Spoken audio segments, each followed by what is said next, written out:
Okay, welcome back everyone. It's now procedure part C, dissolution of salt. So I have my styrofoam cup, which I rinsed thoroughly after disposing of my acid-base mixture. And I'm going to place this on the pan of the balance, and I'm going to tare it. So now it reads 0. In the cylinder I have a little bit over 20 milliliters of water, which is not important because I'm going to need the exact mass. So now I'm going to add water to the cup, and I'm going to note the mass. So I have 20.605 grams of water in here. And now we're going to be walking over here to our test station.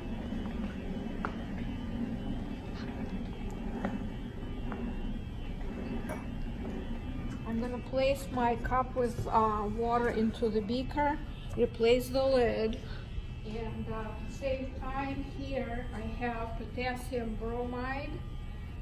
It's one of the salts in this experiment. It's a close relative of potassium chloride. You already saw what happens when you dissolve potassium chloride in water. You saw temperature going down. So let's see if potassium bromide behaves the same way. So here I have 2.614 grams of potassium bromide that I pre-weighed.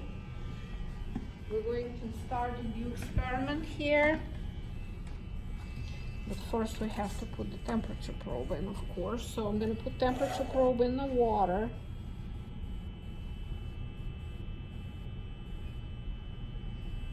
I started my temperature reading. So I'm going to let this go for a little bit until temperature stabilizes and looks nice and smooth and not changing much. I'd like to point out that you would want to make sure the temperature probe is immersed all the way down into the cup, so that it's not measuring temperature of the air, but instead is measuring temperature of the water. I'm going to lift the lid so you can take a look and see, and make sure you can see that my temperature probe is sitting in the water in the cup right there. I'm going to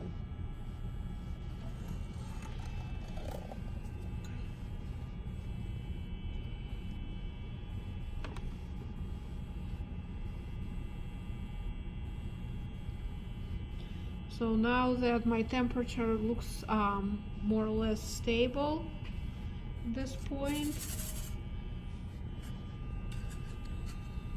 I'm going to get ready to be adding my salt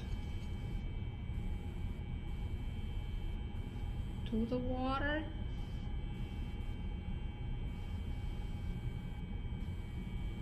So we're at about almost 100 seconds. I'm going to go ahead and add the salt, which happens to the temperature. So I added the salt, I replaced the lid, and now I start swirling.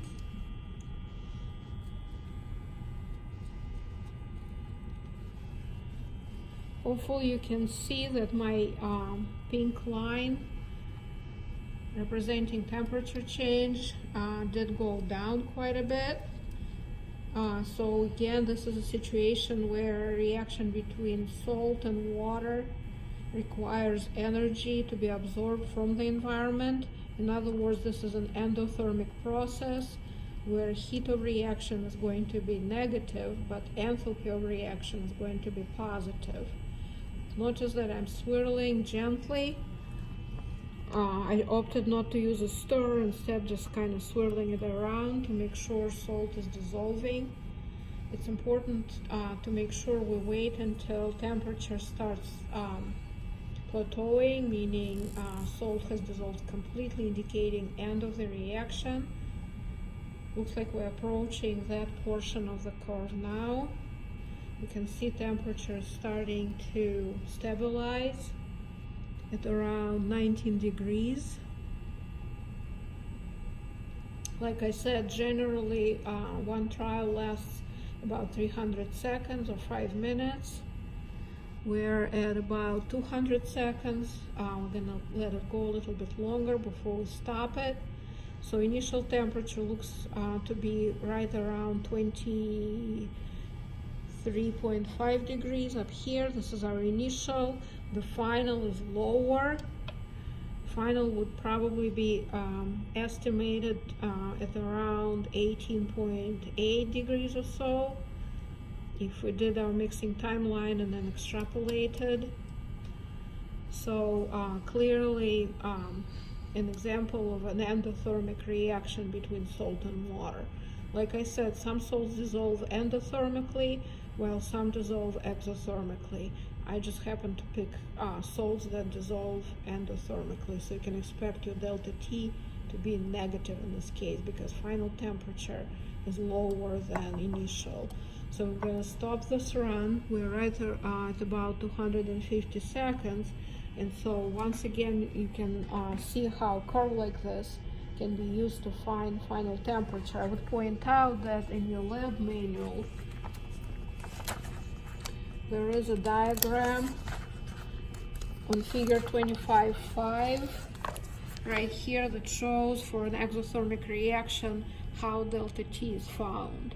And for endothermic reaction, it's very similar with the exception of the fact that temperature actually happens to decrease instead of increasing. This is all.